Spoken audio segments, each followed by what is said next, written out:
और welcome back to your Indian medical lecture. Guys, नया topic लेकर आया आप लोग के लिए मैं गैस्ट्रिक अल्सर या पेट में जो अल्सर या छाले हो जाते हैं, पेप्टिक अल्सर जिसे कहा जाता है, क्या होता है, कैसे होता है और इनके सिक्वेंशियली ट्रीटमेंट, एक एक करके सारे ट्रीटमेंट, इनकी दवाइयों के बारे में हम समझेंगे। स्टार्ट करते हैं। सबसे पहले जीईआरडी क्या होता है? गैस्ट्रोएसोफेगल रिफ्लक्स डिसीज होता है। इसके बारे में थोड़ा सा समझ लो आप लोग।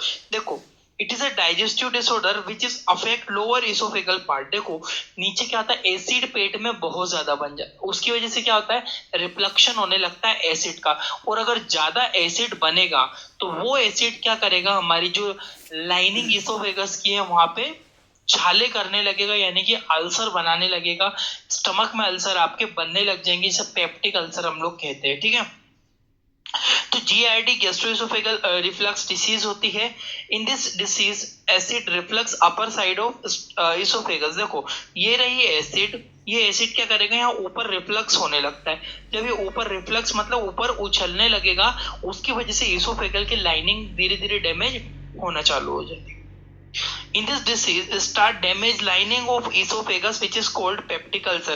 इस वजह से क्या होगा, इस बीमारी के कारण जो है इसोफेगस के ऊपर वाले भागों में घाव बन जाते हैं। उस घाव में से ब्लड भी होने लगता है, ब्लीडिंग भी होने लगती है, जिसे हम लोग गैस्ट्रोएसोफेगल डिसीज या फिर उसे हम पेप्टिक अल्सर के नाम से जानते हैं। वहां पे घाव बन जाने लगेगा एसिड रिफ्लक्शन की वजह से। ठीक है, आगे बढ़ता हूं मैं, पहले इसका स्क्रीनशॉट ले लीजिए।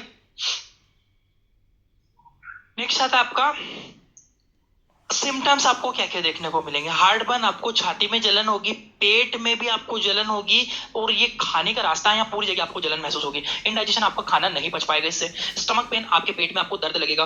गैस फॉर्मेशन, आपको गैस यहाँ पर होगी।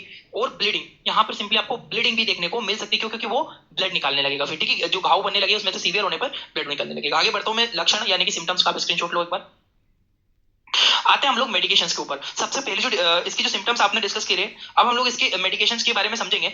जो H2 ब्लॉकर मेडिसिन होती है, H2 blocker histamine blocker medicine होती है, क्या होती है? H2 ब्लॉकर मींस स्टॉप और ब्लॉक द हिस्टामिन रिसेप्टर। ये दवाइयां ऐसी दवाइयां होती है जो कि हिस्टामिन रिसेप्टर को ब्लॉक कर देती है। हिस्टामिन रिसेप्टर जो कि एसिड बनाने में मदद करता है, जो कि उसको ब्लॉक कर देगी। ठीक है, जैसे कि मेडिसिन रेनिटिडिन, रेनिटिडिन जो कि एसिलोक के नाम से आपको मिल जाता है, टेबलेट फॉर्म में भी आता है, आईवी यानी कि इंजेक्शन फॉर्म में भी आपको मिल जाता है। रेनिटिडिन का जो टेबलेट फॉर्म होता है, 150 mg के टेबलेट को लगभग दिन में 2 बार यूज ओरली करना चाहिए। और इंजेक्शन डोज की बात करो तो 50 mg बीडी यानी कि 50 mg का एसिलोक आता है, दिन में 2 बार 50 mg, 25 mg 1 ml में रहता है, 2 ml का एम्पूल मिलता है, 50 mg इसको यूज किया जा सकता है। ठीक है, तो याद रखना दिन में 2 बार यूज करना है। इसका रूट क्या होगा? बहुत सारे बच्चे पूछते हैं सर रूट कहाँ देंगे? आईएम भी लगा सकते हैं आप रेनिटिडिन को, और आईवी इंट्रामस्कुलर भी लगा सकते हैं, और इंट्रावीनस वेन में लगा दो या मसल्स में लगा दो, दोनों में ये लगाया जा सकता है। इसके ऊपर लिखा भी रहता है, यहाँ पे देख सकते हो, ये लिखा है आईएम आईवी H2 रिसेप्टर, लिखा H2 रिसेप्टर मतलब हिस्टामिन रिसेप्टर होता है, उसको बाइंड करने में मदद करता है। तो H2 ब्लॉकर मेडिसिन में रेनिटिडिन आती है, स्क्रीनशॉट लीजिए। नेक्स्ट मेडिसिन पे बढ़ता हूं मैं। नेक्स्ट मेडिसिन आपकी आती है H2 ब्लॉकर में ही आती है, वो होती है आपकी फेमोटिडिन। लास्ट में जिसमें टिडिन आता है, वो मेडिसिन क्या होती है? वो मेडिसिन होती है जो H2 रिसेप्टर ब्लॉकर होती है। ठीक है, फेमोटिडिन 40 mg टेबलेट मिल जाती है आपको, इसको बीडी दिन में 2 बार यूज किया जा सकता है। इंजेक्शन फॉर्म की बात करो तो फेमोटिडिन का इंजेक्शन भी हमें मिलता है, ये दिन में 20 mg का एम्पूल दिन में 2 बार, और पेशेंट के सीवियरिटी के अकॉर्डिंग इसको यूज करना चाहिए। रूट की बात करेंगे तो आईएम आईवी दोनों तरह से इसको यूज किया जा सकता है, आईएम भी यूज कर सकते हैं इसको, और आईवी भी यूज किया जा सकता है। फेमोटिडिन लिखा हुआ इंजेक्शन पे फॉर आईएम आईवी है ना, आईएम भी इंट्रामस्कुलर इंट्राविनस दोनों तरह से आपको यूज कर सकते हो। ठीक है, तो H2 ब्लॉकर में ये भी इंपॉर्टेंट है, फेमोटिडिन का भी इस्तेमाल किया जाता है। इसका स्क्रीनशॉट लीजिए, फिर आगे बढ़ता हूं मैं। नेक्स्ट आती है आपकी, अब जो मेडिसिन पढ़ेंगे वो पढ़ेंगे हम प्रोटोन पंप इनिबिटर। पहले प्रोटोन पंप इनिबिटर मेडिसिन होती है, दवाइयां होती है बहुत सारी, उनको समझने से पहले हम ये समझते हैं कि proton pump inhibitor medicine actual में क्या करती है कि आपके एसिड बनना, देखो एसिड बनना बंद होगा ना तो आपको जलन बंद हो जाएगी, रिफ्लक्स बंद हो जाएगा, पेप्टिक अल्सर में आराम मिलेगा। देखो, proton pumps is an enzyme which is produced by lining of stomach and it help to formation of acid. देखो, जो प्रोटोन पंप्स जो होता है एक प्रकार का एंजाइम होता है। ठीक है, ये कहाँ बनता है? हमारा जो स्टमक है उसकी लाइनिंग के द्वारा प्रोड्यूस होता है, उसकी लाइनिंग के द्वारा ये बनता है। प्रोटोन पंप एक एंजाइम होता है जो कि आमाशय की दीवारों के द्वारा स्रावित होता है, जो कि एसिड बनने में मदद करता है। अभी एसिड बनाएगा, अब हमको क्या करना है, इस प्रोटोन पंप एंजाइम को बंद कर देंगे, तो बंद कर देंगे तो आपका एसिड बनना थोड़ा कम हो जाएगा। जैसे कि दिस मेडिसिन स्टॉप, जो प्रोटोन पंप इनिबिटर मेडिसिन है ना, वो स्टॉप कर देगी इस एंजाइम की एक्टिविटी को, है ना, ये दवाइयां इस एंजाइम की एक्टिविटी को बंद कर देती है, ब्लॉक कर देती है और स्टॉप कर देती है। स्क्रीनशॉट लीजिए, फिर मेडिकेशन के ऊपर स्विच करते हैं हम लोग। पहली दवाई आती है पेंटोप्राजोल, सॉरी ओमेप्राजोल, वो भी इसी क्लास की होती है। पहले ओमेप्राजोल को समझते हैं। ओमेप्राजोल को टेबलेट फॉर्म में भी अवेलेबल है और इंजेक्शन फॉर्म में भी अवेलेबल है। 40 mg की जो टेबलेट है दिन में मरीज को 2 बार यूज कर सकता है और 40 mg का इंजेक्शन भी है पेंटोप्राजोल का, भी दे सकते हैं इसको भी। रूट क्या रहेगा, इसको केवल आईवी इंट्रावेनस ही यूज करना है। इस इंजेक्शन के ऊपर लिखा भी होता है फॉर आईवी यूज ओनली। जो पेंटाप्राजोल है, सॉरी ओमेप्राजोल है, जो कि प्रोटॉन पंप इनहिबिटर क्लास की मेडिकेशन है, इसको केवल इंट्रावेनस ही दिया जाता है, आईएम यूज नहीं करते। टेबलेट फॉर्म में 40 mg 2 बार और इंजेक्शन फॉर्म में 40 mg 2 बार। स्क्रीनशॉट लीजिए। अब आता है पेंटाप्राजोल। देखो ओमेप्राजोल था, पेंटाप्राजोल भी प्रोटॉन पंप इनहिबिटर ही होता है, यानी कि वो उसकी एंजाइम की एक्टिविटी को बंद करता है। 40 mg की ये होता है, ओपीडी दिन में मरीज को 2 बार टेबलेट दी जाती है। इंजेक्शन फॉर्म भी पेंटाप्राजोल का 40 mg दिन में 2 बार यूज करना है। आईवी इंट्रावेनस, यानी कि प्रोटॉन पंप इनहिबिटर क्लास की मेडिकेशन को केवल आईवी इंट्रावेनस ही यूज किया जाता है, आईएम नहीं करना चाहिए। लिखा हुआ है इस पे भी। 40 mg इंजेक्शन होता है। पेंटोप ब्रांड जो होती है, पेंटोप बहुत फेमस ब्रांड है, पेंटोप के नाम से मार्केट में आपको मिल जाता है। पेंटाप्राजोल जो इसके अंदर कंपोजिशन पाया जाता है, 4 इंजेक्शन 40 mg। स्क्रीनशॉट लीजिए, फिर आगे बढ़ता हूं। अब हमारा आता है लेंसोप्राजोल। देखो अब ये भी प्रोटॉन पंप इनहिबिटर क्लास की मेडिकेशन होती है। लेंसोप्राजोल 30 mg टेबलेट जो है, टेबलेट फॉर्म अगर यूज करेंगे तो लेंसोरोल के नाम से मिलेगा आपको टेबलेट, और लेंसोप्राजोल इसके अंदर कंपोजिशन पाया जाएगा। 30 mg लगभग दिन में 2 बार यूज कर सकते हैं, और 30 mg का इंजेक्शन भी लेंसोप्राजोल के नाम से मिल जाता है। इसको भी जेनरिक नाम से मिल जाएगा, इसको भी दिन में 2 बार दिया जा सकता है।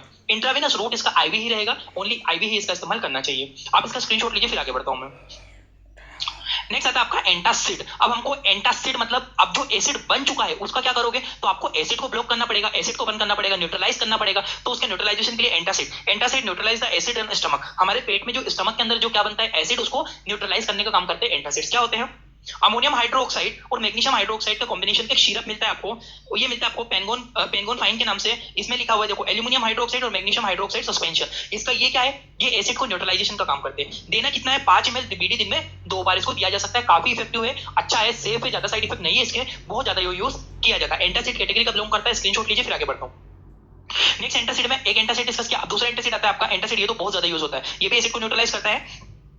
ये आता है आपका मेगाल्ड्रेट और इसमें सिमेथिकोन। ठीक है, मेगाल्ड्रेट प्लस सिमेथिकोन दोनों का कंपोजिशन मिक्स करके ये बनाया गया है, जो कि अल्जेल के नाम से आपको मिलता है। मार्केट में आपको ये अल्जेल के नाम से मिल जाएगा, बहुत फेमस ब्रांड है अल्जेल करके। ठीक है, एंटासिड होता है लिखा हुआ है, और इसके अंदर जो होता है मेगाल्ड्रेट और सिमेथिकोन ओरल सस्पेंशन होता है। ठीक है, माउथ के द्वारा यूज किया जाता है। 5 ml पीडी दिन में 2 बार इसको यूज किया जा सकता है। अल्जेल काफी इफेक्टिव और बहुत जल्दी रिलीफ होता है। इसका स्क्रीनशॉट लीजिए, फिर आगे बढ़ता हूं।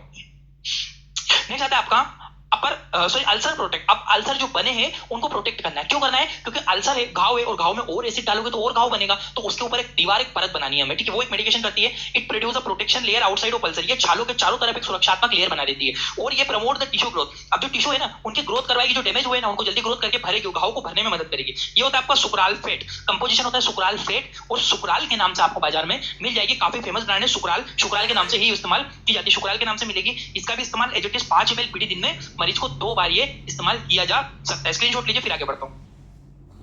अब आता है आपका इसमें मेडिकेशन टेबलेट फॉर्म भी इस्तेमाल होता है अल्सर प्रोटेक्टिंग में, जो कि टिश्यू की ग्रोथ को प्रमोट करता है। इसमें कोलाइडल बिस्मुथ सबस्ट्रेट। ठीक है, कोलाइडल बिस्मुथ सबस्ट्रेट करके आपको मिल जाएगी, सीबीएस शॉर्ट फॉर्म में। ये 240 mg की जो टेबलेट है, 240 mg की टेबलेट बीडी मरीज को दिन में 2 बार दी जाती है। काफी अच्छा रिजल्ट, काफी जल्दी घाव भरने में, छाले भरने में, छालों का रिकवरी में बहुत ज्यादा इस्तेमाल की जाती है। आई होप आपको प्रैक्टिकल से समझ में आया होगा। Thank you for watching. आपका अपना इंडियन मेडिकल लेक्चर।